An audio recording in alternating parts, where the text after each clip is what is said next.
there.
T on the beat.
It was a nightmare.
person who's pushed me this far.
my shirt. Raging Blast 3 project. Yeah. Of course. This is the one and only, the legendary Treevax himself, the guy that's been working on the Raging Blast 3 project for 6 years now. 6 years, over 6 years, long time. Exactly. And I should go ahead and just break down the Raging Blast 3 project in a quick summary so people know what it is, to those who aren't aware of what it is. I think it's the most important thing in order to start is to say what it is not. It is not a game under development. It's not a game that is about to be released. Yep. It's a concept made that I made in order to communicate with Bandai Namco, in order to tell them what most of the people from the community wanted. Right. That's a tool. That's a thing to gather people who share the same vision of what they expect in a Dragon Ball game. Actually. Yeah. And it's very important. This movement actually is what started to open up Bandai's eyes, because the Raging Blast series. To first of all, talk about the Raging Blast in general. This series right here. A lot of us love this game. A lot of us didn't like the game. But ultimately, what happened was the reason why we never got a third game is because more sales. You can confirm that, right? Totally. Expected, that's the information I have too. They expected the series to do a lot better than it did, and then it didn't. And the way business works, to those who aren't aware, when a game doesn't sell, you can't justify to do a sequel. However, this doesn't mean that the series is going to be dead forever. And what Treevax actually started 6 years ago has led to Bandai listening to the fans. With Ultimate Tenkaichi, which I'm not a huge fan of that game. Ultimate Tenkaichi was amongst the first time where Bandai actually listened to the fans to what we possibly wanted. Now, obviously, that game didn't work out, but it led to the next games. Battle Z was a multiplayer S game, which wasn't a great game at all. But again, they listened and they knew that Battle Z was to be. They knew that they had to do a game that's more about multiplayer, so they gave us Battle Z, and you know how that ended up. Again, not a good game. However, Xenoverse was probably the first time out of all those games in the late years that kind of had a lot of what we wanted, and it's the right step in the right direction. And there will most likely be a sequel at some point in the near future. I mean, it sold well, people loved it, had a great reception, and it felt like a very complete Dragon Ball game, I should say. And when I mean by complete, I mean like in terms of what we wanted. The movement was fluid, the character rosters were great, the visuals were awesome. It was just a fun game. Now the question is will we ever see one of these? And this is kind of why I decided to bring Treevax into my video. I know in the past I've said that Raging Blast 3 will never happen. I've said stuff like, you know, Xenoverse is the future, and it could be. You know, for all we know, it's going to be Xenoverse 3, 4, 5, and 6 over the next 10 years. Who knows? But that's not to say it's completely dead. The thing is, we as fans have impacted the Dragon Ball community so much that if we really fight for it, we can get something in the future. And so Treevax, what's a good way to show Bandai that we're here and that we would not say no to Raging Blast 3? Like, you have your Facebook page, right? Yes, right. But the thing is, Raging Blast 3, it's just a name. It's only to tell the producers that they have a lot of resources of 3D models, of animation that they made for the Raging Blast franchise. Right. And you'll also have some elements from Ultimate Tenkaichi that could be used again, and from Zenkai Battle Royale and Zenkai Battle. All of these is made by Spike Chunsoft. And they also made the Tenkaichi, but Tenkaichi was on PS2, and the resources can't be used anymore because you have those French fries fingers. It's awful. Then the thing is only to say that please, Bandai Namco, you have all these resources that could be used again. But for the core, for the gameplay, the goal is to bring back the Tenkaichi 3 gameplay that most of the people loved. Yes. And you said it a few minutes ago, the sales of it were very good. Then the title is not very important. It's the content that matters. And that's what we try. That's why we try to gather people. It's to say we want a kind of Tenkaichi 4, but with HD graphics, and you didn't have that in Tenkaichi. That's why I started using a Raging Blast 3 name, but the name doesn't matter, only the content does. Exactly. So essentially, as Dragon Ball fans, we just want fun combat, we want a large rosters, we want basically what we grew up watching. Like, I mean, it's cool. This is what I always said about the Dragon Ball community. I love that we get a new game every year or so. Like Dragon Ball Fusions. Have you seen that, by the way, the trailer? I'm excited about that game. Yeah, of course. I saw a lot of people were kind of in between. A lot of people are excited, a lot of people aren't because it's something different. But the thing that I love about Dragon Ball games is every single year we always get something different. Sometimes it's as fun as awesome as Xenoverse. Sometimes it's Battle of Z, and yikes, we don't talk about that. But that's the whole point is we have the option here, the opportunity to get together as fans and really make stuff happen. I mean, I've been doing Xenoverse 2 feedback videos for months now. Like every time I see something that I would love to see in Xenoverse 1 or in Xenoverse 2, I will sit down and make a video, discuss my own ideas. You guys always comment as well. And that's the beauty of Dragon Ball. Like, we control this fan base.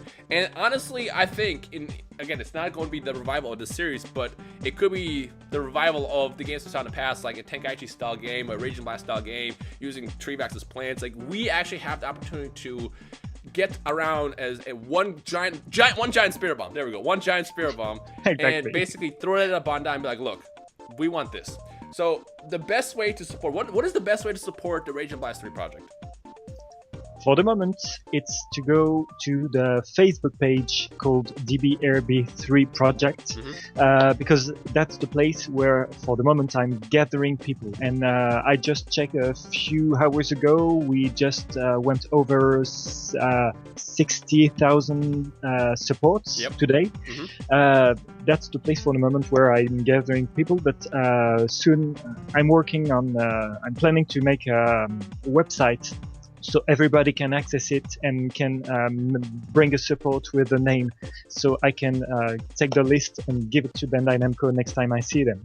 And be like, look, I think that's the best solution. Yeah, I mean, last time when you talked to Bandai was in 2012. Well, when you originally talked to them about the game. Oh, you didn't have that much support. I remember I liked your Facebook page when you had like 2,000 likes on it, which it's a lot of likes, but when you go to Bandai, it's like, oh, it's just 2,000 people. So in the last couple months, especially, the page has grown a lot, and I feel like if we get enough people to go to that page and like it, then if you go to Bandai, be like, hey, listen, there's like 1 million people that like this page now. You guys now have to listen. Then we have a better chance of, pushing for a Rage & Blast 3 or a Tenkaichi 4 or whatever. Like, the whole point of this video is to just tell people that, look, you can rant about the next Dragon Ball game all you want, or you can do something to make a difference. And this is the way you make a difference. Like I said, Bandai is listening. I've been doing my feedback videos for a long time. That's because Bandai is listening. Like, they know we'll support the games, and if they give us what we want as fans, we will buy it, which is obviously a smart business decision for them, because then they'll make their money. And again, their business, they're all about making their money, and we're fans, we're all about wanting what we want in our game.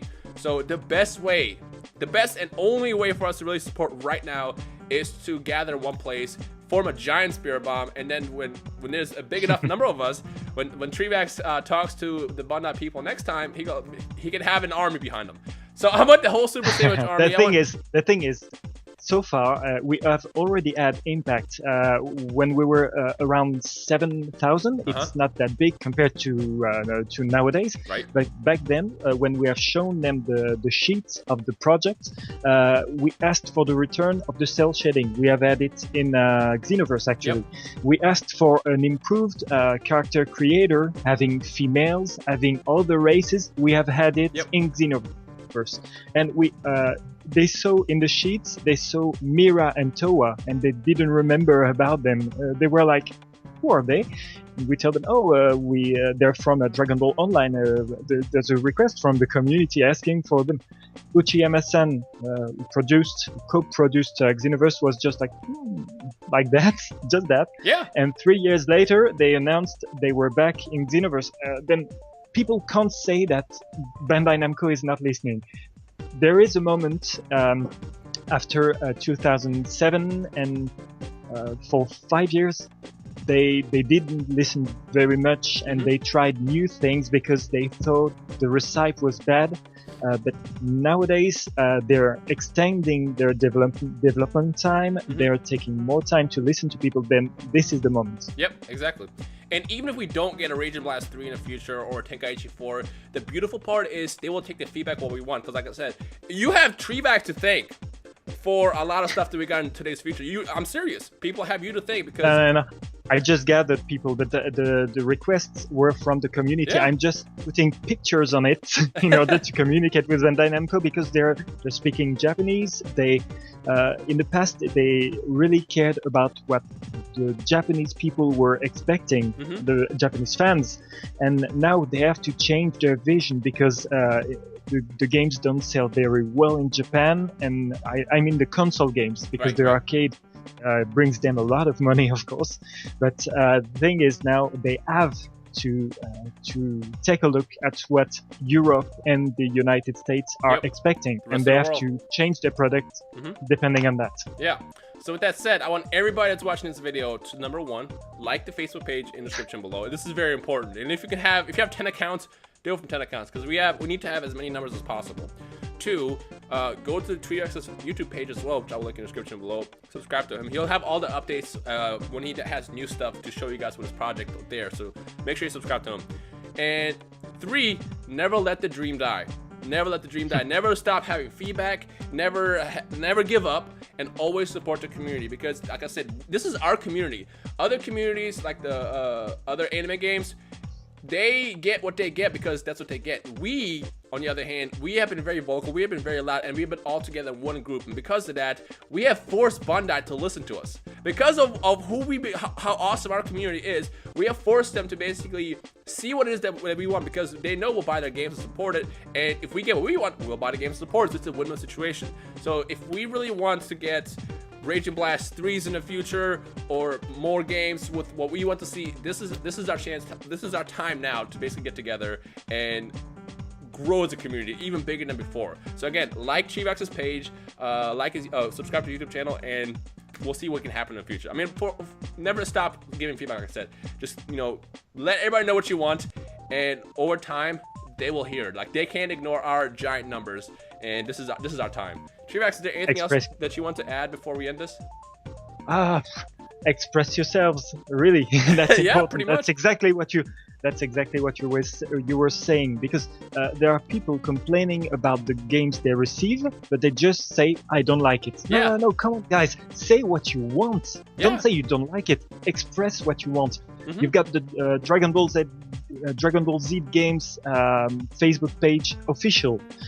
This is where Bandai Namco communicates. That's the best place to say if you like or don't like something. And you've got the official platforms like the forum. I know there is one for the United States, one for Europe. Really, that's the place you need to express yourselves. Yeah, really. and whenever the next Dragon Ball game gets announced, it's important, like what Treevax said, is you have to have feedback. Don't just say, oh, this game sucks. Because I remember when Xenoverse was coming out, a lot of people were brushing the game off just because it's kind of natural for a community in the anime world to do that. It's like, oh, that sucks, I don't want support. It's like, that's not the right way to do it. The right way to do it is to speak out. You speak out, the developers will hear what happens, what we want, and they'll give it to us. So it's important to not just brush stuff aside. You have to fight for it. If you want something, you fight for it. And with that said, if you want this to get a sequel or future games that have, features and functionality that we want to see, then this is how you do it. This is step 1. So yeah. Treevax, I want to thank you for joining us. Again, You're welcome. Hopefully we can continue to grow the community. Thank you for everything you've done in the community, because like I said, you had a big impact in Xenoverse that people didn't even know about. And hopefully we can keep going in the future of getting what we want in the Dragon Ball Z game community. So thank you for that. Thank you. Thanks. And to those watching this video, again, it's all about that support. So, like I said, head over to Treevax's page, subscribe to his YouTube channel. Keep talking, keep being as loud as possible, and we'll see what happens. Thank you. We'll see you guys next time.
Je vous propose qu'on survole rapidement le contenu du projet Dragon Ball Raging Blast 3. Pour rappel, il s'agit d'un cahier des charges de jeux vidéo qui essaie de réunir les demandes majeures de la communauté, et pour lequel les fans se rassemblent sur la page Facebook DBRB3 Project.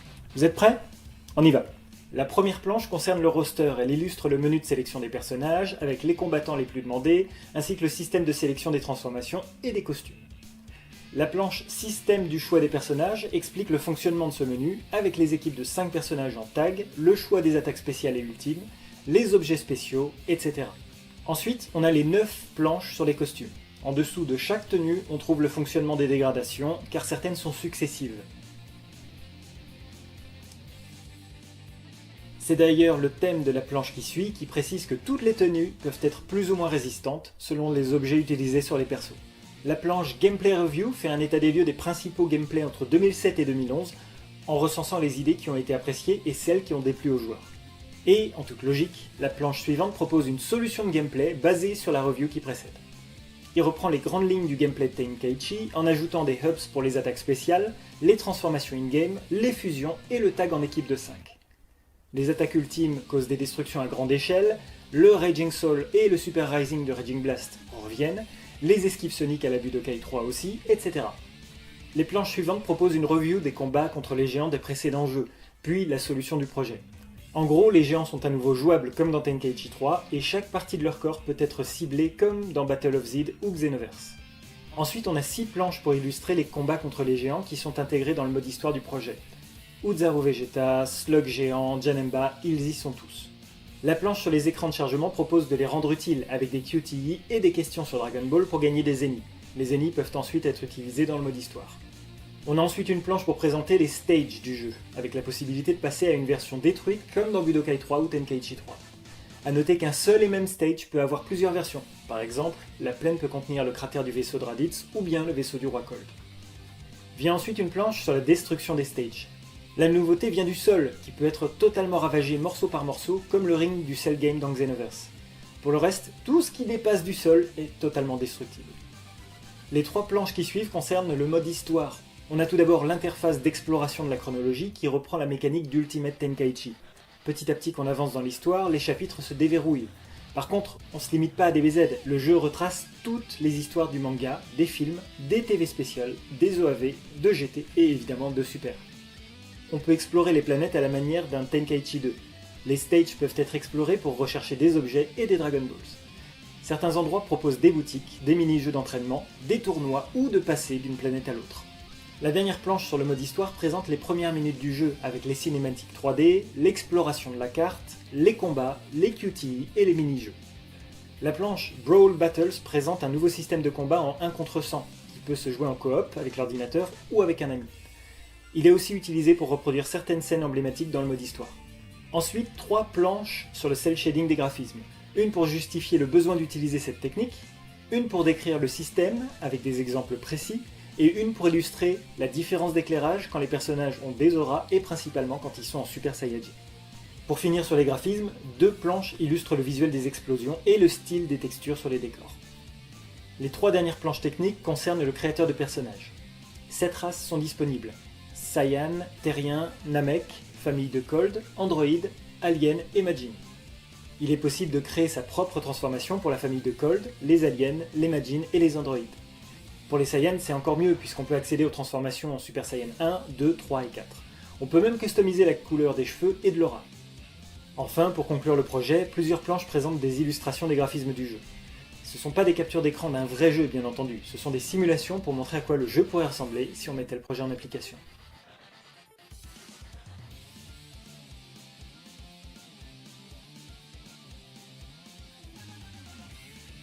Et voilà, c'était la dernière partie. Pour ceux qui n'ont pas vu les 2 premières sur la naissance du projet et les réponses à vos questions, les liens sont juste là. Et surtout, si le projet vous plaît, je vous invite à aller le soutenir en likant la page Facebook DBRB3 Project. A bientôt!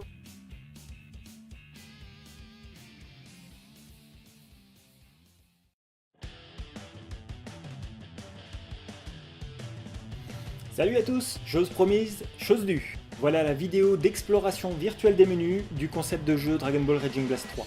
Avant qu'on attaque, je prends quand même le temps de rappeler qu'il ne s'agit pas d'un jeu actuellement en développement. Tout ça, c'est du concept. Ce sont que des visuels qui cherchent à illustrer ce que les fans demandent le plus. Donc pas d'amalgame. Allez, c'est parti. On commence par l'écran titre du jeu. Tout d'abord, l'idée serait d'avoir à nouveau des menus à la Budokai et Tenkaichi, c'est-à-dire un aspect animé avec des illustrations dessinées réalisées par un des chefs animateurs de Toei Animation, que ce soit Tadayoshi Yamamuro ou Katsuyoshi Nakatsuru. Donc on oublie les menus dépouillés de Raging Blast 2, qui sont d'ailleurs une conséquence du manque de temps de développement, et on repart sur les recettes qui ont cartonné. J'en profite pour faire un tout petit aparté concernant la cinématique d'intro. Entre 2009 et 2011, les fans avaient demandé à corps et à cri le retour des openings en animé. Et même si Ultimate Tenkaichi est ce qu'il est, faut bien admettre que sa cinématique d'intro envoie du steak, comme celle de Battle of Zed. Donc ce serait l'idée, une séquence en animé bien propre, si possible supervisée par Tadayoshi Yamamuro. Allez, on poursuit. L'écran titre invite le joueur à appuyer sur n'importe quel bouton pour accéder au menu principal. Que voici. On a donc 7 choix. Le mode histoire, le mode héros, le mode versus, le Dragon Challenge, le championnat du monde, le mode entraînement et pour finir les options. On va explorer chacun de ces menus un à un. C'est donc parti pour le premier, à savoir le mode histoire. Il s'agit donc du mode fidèle à l'histoire originale. On arrive directement sur le menu de sélection des sagas. Dès le premier lancement du jeu, on peut choisir par laquelle on veut commencer. Dragon Ball Z, Dragon Ball Super, Dragon Ball GT et pour finir la saga spéciale. Cette dernière contient tout simplement les films comme Broly ou Janemba, les TV Specials, à savoir Bardock et l'histoire de Trunks, et les OAV comme Tarble ou Episode of Bardock. Quand on sélectionne une saga, on accède à un sous-menu qui nous permet soit de continuer la saga là où on l'a laissée, soit de lancer une nouvelle partie, soit de choisir son chapitre parmi ceux qu'on a déjà terminés. Repartons en arrière vers le menu principal. On va maintenant jeter un œil au mode héros. Le Dragon Creator permet de créer ses personnages. Ensuite, le choix Adventure permet de choisir un des persos créés et de se lancer dans un court scénario original, comme c'était le cas dans Ultimate Tenkaichi. Le dernier choix, Hero Mode Settings, concerne les options du mode héros. On passe maintenant au troisième mode du menu principal, à savoir le mode Free Battle. Il s'agit du bon vieux mode versus qui inclut les duels en offline et online, ainsi que les combats libres contre l'ordinateur, le CPU versus CPU, et les options. Ce dernier choix intègre par exemple la durée des combats. Le quatrième choix du menu principal est le mode Dragon Challenge. On y retrouve un mode issu des Tenkaichi, à savoir le ranking de 100 combats. Ensuite, on a les défis en mêlée, où on affronte des vagues d'ennemis. Le premier se joue seul, le second en coop local et online. Pour terminer, deux modes de défi classiques, à savoir le mode survie et le contre-la-montre. Le choix numéro 5 du menu principal est le célèbre mode championnat du monde, qu'on retrouve dans presque tous les jeux de combat Dragon Ball. Chaque tournoi de l'œuvre originale correspond à des conditions différentes, que ce soit la difficulté, la quantité de participants, le montant de la récompense ou le stage utilisé. Les 6 premiers choix peuvent être joués en local avec plusieurs participants sur la même console. Le dernier choix de la liste amène au tournoi en ligne. Retour au menu principal pour explorer le 6e sous-menu, à savoir le mode entraînement. On y retrouve à peu près le mode de fonctionnement de Budokai avec un tutoriel d'apprentissage basique, un tutoriel pour les joueurs expérimentés et pour finir l'entraînement libre. Pour finir, le 7e choix du menu principal amène aux options du jeu. Le premier choix permet de régler la difficulté de chaque mode de jeu. Le deuxième permet de modifier l'attribution des touches. Le troisième permet de choisir le volume de la musique, des sons et des voix. Il permet également de remplacer une à une les musiques du jeu en apportant nos propres MP3, comme on en parlait dans la dernière vidéo. Screen Settings permet d'ajuster ou de retirer les hubs pendant les combats, ainsi que de modifier la luminosité et la position de l'écran. On a ensuite le choix des voix, à savoir japonais ou anglais. Et pour terminer, la galerie des personnages qui permet de voir les modèles 3D du jeu sous toutes les coutures. Voilà, c'est tout. J'espère que cette visite virtuelle vous a plu et qu'elle vous permet d'y voir un petit peu plus clair dans ce qu'on demande dans le DBRB3 Project. Comme toujours, n'hésitez pas à ajouter un like sur la page Facebook DBRB3 Project si vous voulez nous aider à convaincre Bandai Namco. À la prochaine!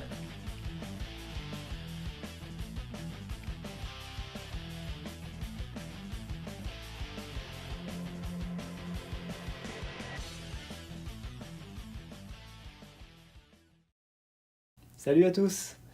Il y a déjà 6 ans, je vous ai dit que je bossais sur 2 projets vidéo et que ça me prendrait encore quelques mois. Bon, finalement, ça m'a pris quelques années. Faut dire qu'en cours de route, j'ai augmenté la difficulté et j'ai fusionné les 2 projets.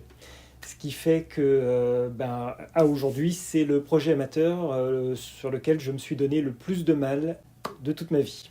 Bref, tout ça pour dire que la prochaine vidéo arrive demain, 21 décembre 2023, et que ce sera la dernière consacrée au projet DBRB3 sur lequel j'ai travaillé pendant 14 ans.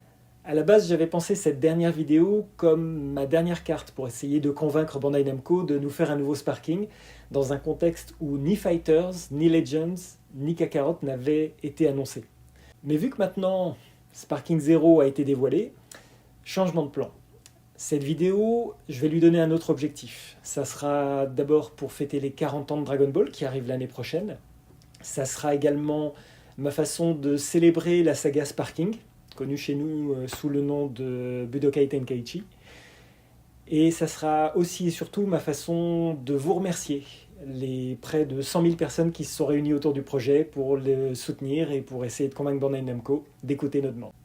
Concernant la vidéo, et sans trop vous en dévoiler, sachez juste que j'ai bossé dessus sur mon temps libre pendant un petit peu plus de 7 ans, que ça m'aura pris, je pense, plus de 7500 heures de travail en solo, et que la vidéo finale fait un petit peu moins de 6 minutes. Voilà, je vous laisse découvrir le reste demain, et je vous dis à demain pour la dernière.